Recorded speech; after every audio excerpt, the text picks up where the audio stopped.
the Supply Chain Secrets Podcast, the ultimate insider's guide for all things ocean shipping. Brought to you by NYFI, helping you deliver through volatility. Hi, everyone. You're listening to the Supply Chain Secrets Podcast. I'm your co-host, Caroline Weaver, and with me is Lars Jensen. Lars, where are you calling in from?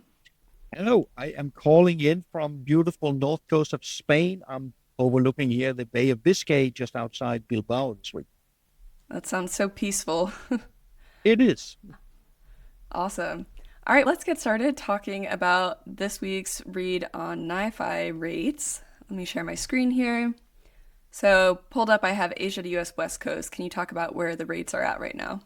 Yeah, as we can also see here, rates are abating slightly. It's not that they're dropping, they're abating slightly, going down. This is the second consecutive week, which is in line with the conversation we had a week ago. It appears we are past the apex of the seasonal peak earlier than usual, largely driven by some inventory replenishment.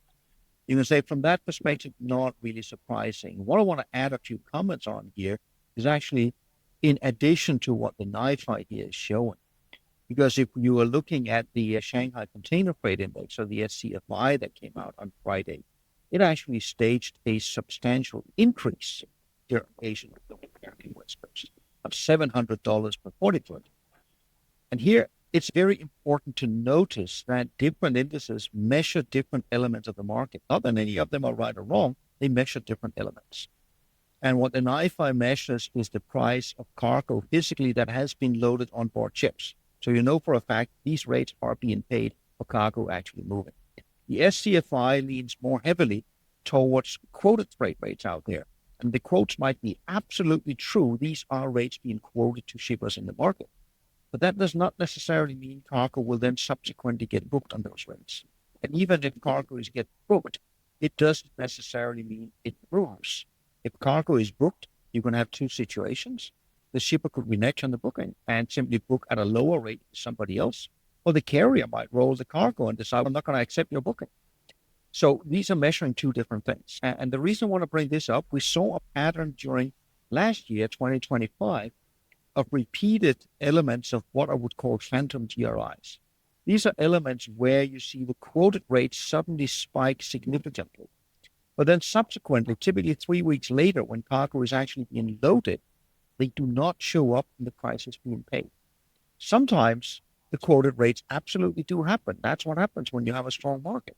But sometimes you see these spikes, then they fall back just as rapidly and don't happen. Those are the phantom GRIs. Of course, as always, time will tell, but the way the market is developing right now, it would appear the odds are stacked towards this might more lean towards the phantom GRI than a second wind to the Asia-US West Coast market. Gotcha. And I'm wondering, is there anything more that we could tell from the spread between the top and lowest rates for US West Coast? Yeah, if we look at the spread that we've also talked about a few times here, the spread does continue to shrink. We saw the spread reach its peak a few weeks ago. Now the spread is below $2,000 for the 1090% spread, which again feeds into the interpretation we now had the last couple of weeks that the market does seem to get a little bit more certain in terms of where the direction is going. And that certainty does appear to point towards we are past the main peak of the market. At least that's the view of people who actually make bookings out. Yeah, definitely. Even visually, you can see here just how unsettled things were in the past month, 6 weeks. Exactly. And again, unsettled, let me remind everybody here, these are rates for cargo that is actually being moved. These are rates being paid. So somebody paid at the lower end of the spread. Somebody did pay at the higher end of the spread. So this is not a negotiation. We would like to get X or we would like to get Y. These are events that have actually happened. So when the spread is high, it clearly shows a manifest uncertainty in terms of where the market goes. When the spread is then shrinking, most of the market participants, shippers and carriers, are more aligned in terms of what direction the market is moving in. Are we seeing the same thing on the East Coast? This is the interesting part. The Asia-US East Coast rates are still going up. The spread is still there. It's not really diminishing. It's not really increasing. And this is one of those elements where the US East Coast and the US West Coast, they can, for a temporary period, be out of alignment with each other. But I would stress the word temporary, because obviously there is a clear overlap between the East and West Coast. You do have cargo that can go either way. You do have shippers that have inland distribution chains that can go either way. So over time, these two are well aligned, but you can have periods where you get some sort of misalignment. Right now, at least these weeks, is one of those elements. It does appear that there is a stronger push to get cargo into the East Coast than into the West Coast right now. For now, we don't necessarily know why. The expectation would be this is a temporary phenomenon and the two would get back in alignment within the next few weeks or so. Great insights. Let's talk a little bit too about the Asia-North Europe trade. What are we seeing with the spread here? Yeah, Asia-North Europe also follows this pattern that we are now past the apex. We are past the height of the peak season. Again, potentially 3-4 weeks earlier than we would see in a normal year prior to all the main disruptions. We are seeing a slow reduction also of the spread, also with the higher end of the spread coming down, again indicating all market participants do have an expectation that this was it. This was the peak. There is no imminent sign of a market crash in this one either. That's also important to note. But a slow abatement at the end of the peak season, as we usually see, is the pattern we're continuing to see unfold. Awesome. So we've talked a little bit about why there's a difference between SCFI and NYFI. I think there's also shippers out there that are using index-linked contracts that are either linked to SCFI or NYFI. Could you talk a little bit about what that materially means for your contracts, depending on what you're using? Yeah, you could say the bottom line of index-linked contracts, and that's irrespective of which index anyone would choose to use. The whole point is you're going to pay let's call it a market rate. That doesn't mean that you can beat the market. That's not the point of an index-linked contract. The point is you will pay a fair price to move with the market. Why would anybody then get an index-linked contract? You would get an index-linked contract basically if you want to make sure your focus is on your physical supply chain. I want to make sure I get space for my cargo no matter what happens. Because the danger, especially if you're on the shipper side here, is if the market rates suddenly drop, that's because you got overcapacity, and yes, you can always get space. If the market suddenly increases rapidly, as we have seen the last couple of months, you have a challenge getting space if you have a fixed rate contract, and a lot of time is spent going back and forth trying to argue, I need to get my cargo on board. The whole idea of indexing contracts, again, irrespective of the index, is if you pay a market rate, the carrier would never have any reason to tell you no to book the allocation that you've got, because there's no loss either way for the carrier either. So it's more a matter of securing your physical supply chain. That's the whole point of an index-linked contract. If you then want stability, that's the next thing. Say, fine, but what if I want stability? That's where the futures come in. Because that's where you go to the financial market and say, I want to secure at a specific rate. Doesn't really matter which one. Then you lock in that rate. If the rate in the market then goes up and you're a shipper, that's great. You're saving compared to the market. If rate goes down, yes, you pay more than market. But that's what you get for wanting a fixed rate. It's really no different. You've got plenty of companies out there that go to the banks and say, I want to fix my interest rate. I might be buying a lot from Japan into the US. I want to fix the US to yen exchange rate. Exactly the same thing. Or you want to fix your interest rate. There's a lot of things that you can fix out there. That's also a hedging contract. This is really no different. Where it then becomes important for you as a shipper when you do have these index-linked contracts is to think through what is the right index for me, because as I also mentioned earlier, different indices measure different things. There is an index like NYFI that measures specifically spot rates on cargo that has been loaded. Then you have indices that measure more down the path of measuring what are quoted rates. You've got indices measuring what are contract rates. All of these likely measure pretty well what they say they measure, but they measure different things. So as a shipper, it's important to note also, what do I want to be tied to? And if you go back to where I started here talking about phantom GRIs, if you are linked to an index that is largely based on, for example, quoted rates, no matter which one that is, if you then have a phantom GRI, there might be no one in the physical market that actually pays those rates if it truly is a phantom GRI. But if your contract is linked to an index that's based on quotes, you will. Then you will pay these phantom GRIs because that's inherent in your index. So you say it's a good old-fashioned buyer beware. There's plenty of good tools out there, but make sure if you want to go down index-linked contracts, you actually choose the one that accurately reflects what you want it to reflect. Yeah, sage advice.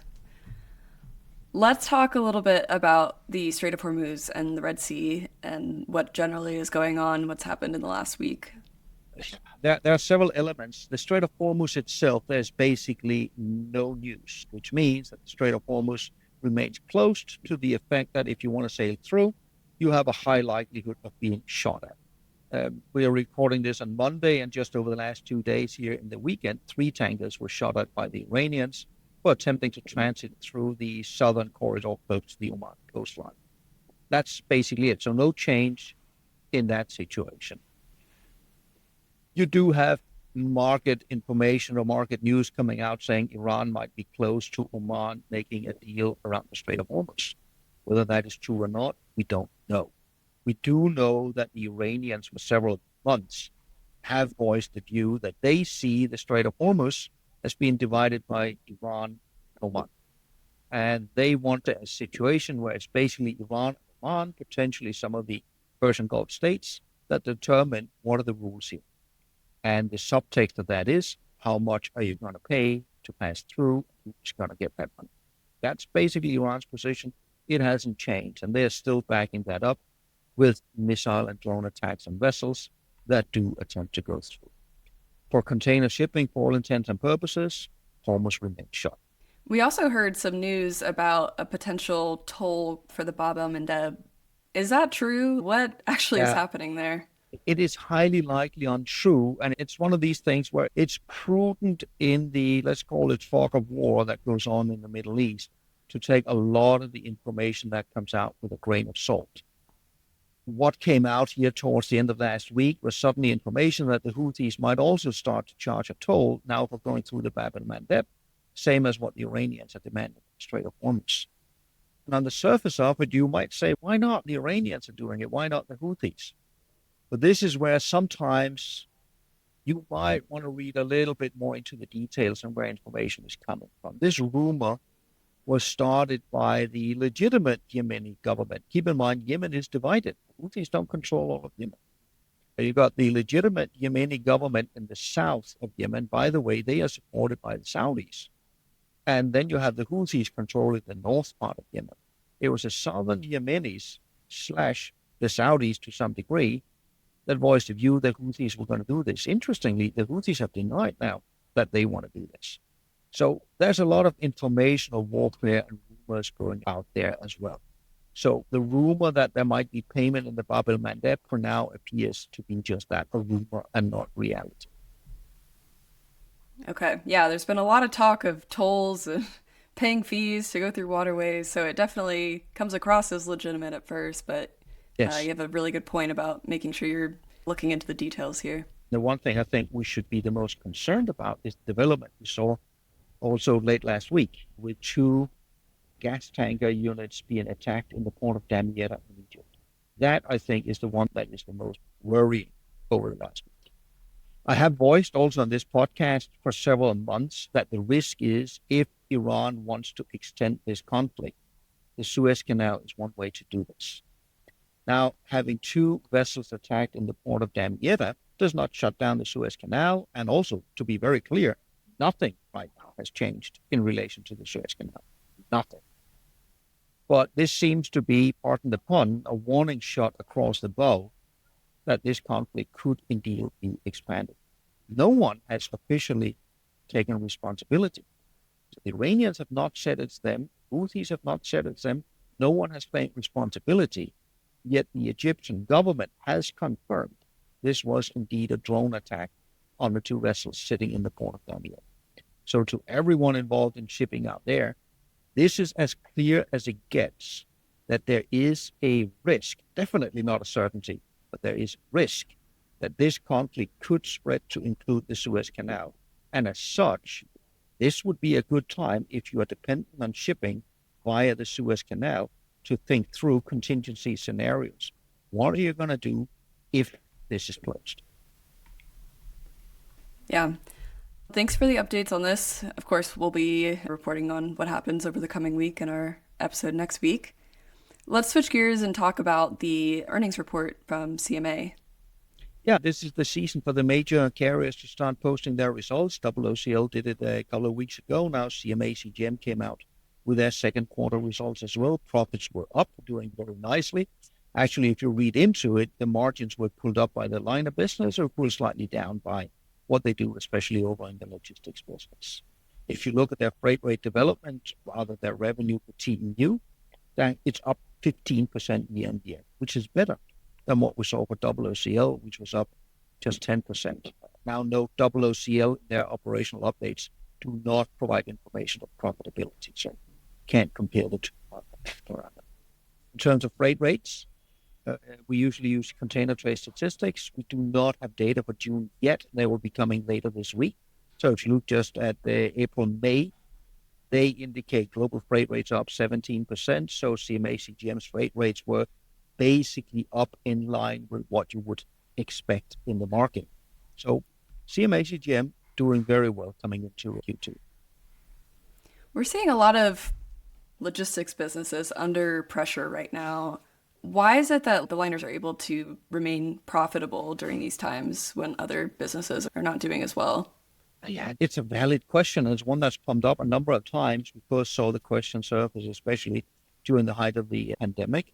We saw it surface again in 24 in the wake of the Red Sea crisis. We see it emerge now again as the carriers become quite profitable.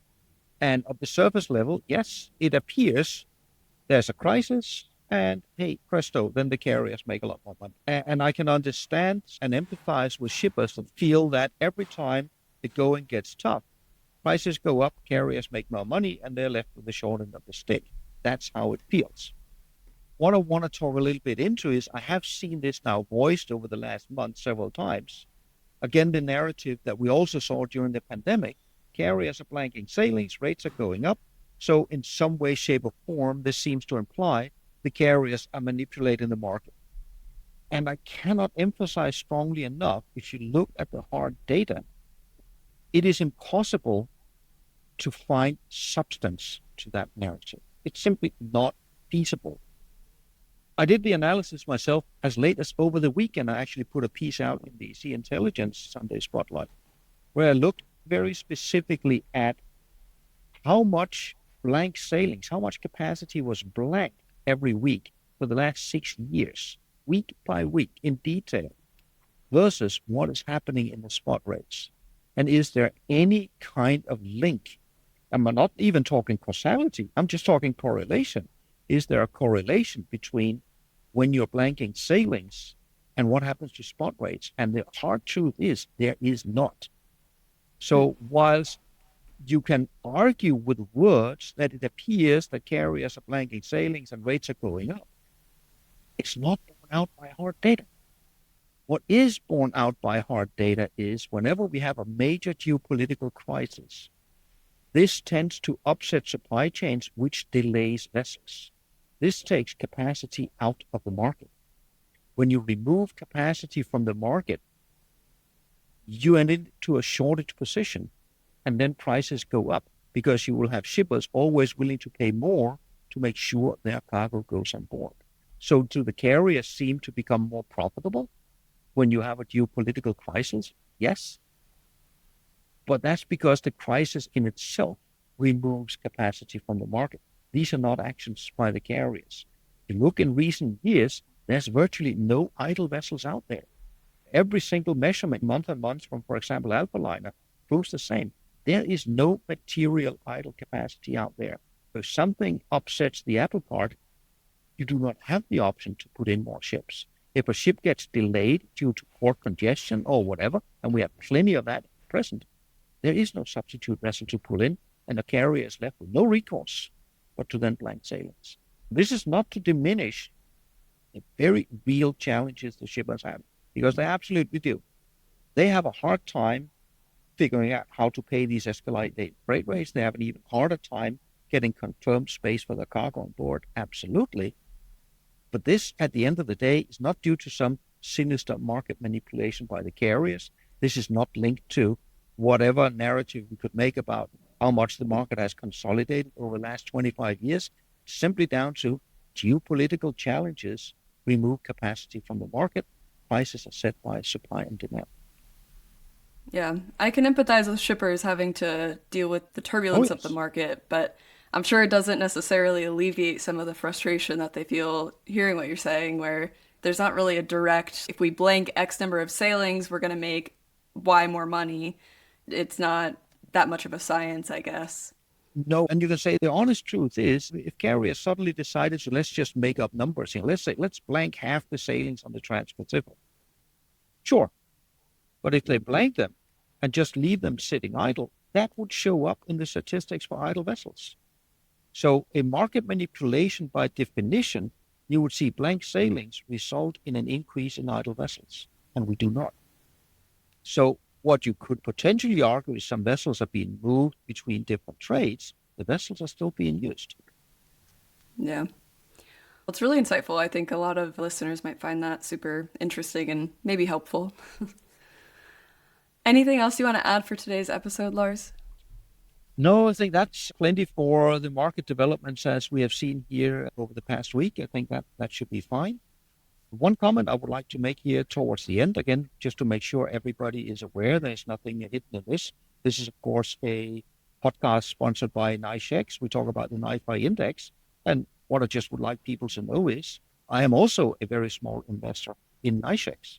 I believe every piece of analysis I give out there is as objective as I can make it be.